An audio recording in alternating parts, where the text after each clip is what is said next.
Hi hello ಎಲ್ರಿಗೂ ನಮಸ್ಕಾರ. Welcome back to my YouTube channel ಅಮ್ಮನ ಕೈರುಚಿ. ನಾನಿವತ್ತು ದೇವಸ್ಥಾನದಲ್ಲಿ ಮಾಡೋ ಥರ ಚಿತ್ರಾನ್ನನ ಮಾಡೋದು ಹೇಗಂತ ತಿಳಿಸ್ಕೊಡ್ತಾ ಇದ್ದೀನಿ.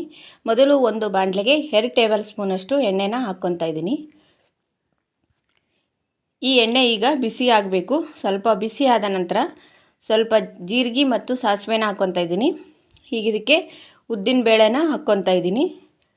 ಸ್ವಲ್ಪ ಕೆಂಪಗಾಗಬೇಕು. ಈಗ ಇದಕ್ಕೆ ಒಂದು ಸ್ವಲ್ಪ ಶೇಂಗಾ ಬೀಜನ ಹಾಕ್ಕೊತಾ ಇದ್ದೀನಿ. ಸ್ವಲ್ಪ ಫ್ರೈ ಮಾಡ್ಕೊಬೇಕು ಕೆಂಪಗಾಗೋವರೆಗೂ. ನೋಡಿ ಈ ಥರ ಕೆಂಪಗಾಗಿದೆ. ಈಗ ಇದಕ್ಕೆ ಒಂದು ಸ್ವಲ್ಪ ಬೆಳ್ಳುಳ್ಳಿನ ಹಾಕ್ಕೊತಾ ಇದ್ದೀನಿ ನಾನು. ಮತ್ತು ಒಣಮೆಣಸಿನ್ಕಾಯಿನ ಹಾಕ್ಕೊಂಡಿದ್ದೀನಿ. ಈಗ ಹಸಿ ಮೆಣಸಿನ್ಕಾಯಿನ ಉದ್ದುದನ್ನೇ ಹಚ್ಚಿಟ್ಕೊಂಡಿದ್ದನ್ನು ಹಾಕ್ಕೊಂಡಿದ್ದೀನಿ. ಈಗ ಸ್ವಲ್ಪ ಕರಿಬೇವು ಹಾಕ್ಕೊಂಡು ಸ್ವಲ್ಪ ಫ್ರೈ ಮಾಡ್ಕೊಂಡಿದ್ದೀನಿ. ನೋಡಿ ಈ ಥರದಾಗಿ. ಈಗ ಇದಕ್ಕೆ ರುಚಿಗೆ ತಕ್ಕಷ್ಟು ಉಪ್ಪನ್ನು ಹಾಕ್ಕೊತಾ ಇದ್ದೀನಿ. ಸ್ವಲ್ಪ ಅರಿಶಿಣ ಹಾಕ್ಕೊತಾ ಇದ್ದೀನಿ 2 ಟೇಬಲ್ ಸ್ಪೂನಷ್ಟು. ನಾನೀಗ ಇದಕ್ಕೆ ತುರಿದಿಟ್ಕೊಂಡಿರೋಂಥ ಮಾವಿನಕಾಯಿನ ಹಾಕ್ಕೊತಾ ಇದ್ದೀನಿ.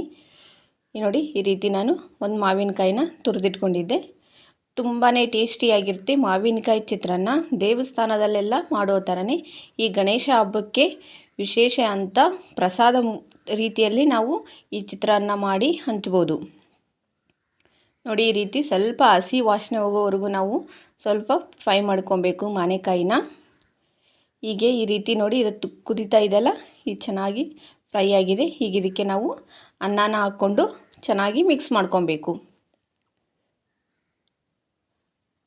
ನೋಡಿ ಸ್ವಲ್ಪ ಸ್ಲಿಮ್ಮಲ್ಲೇ ಇಟ್ಕೊಂಡು ನಾವು ಅನ್ನನ ಹಾಕ್ಕೊಂಡು ಫ್ರೈ ಮಾಡ್ಕೊಬೇಕು.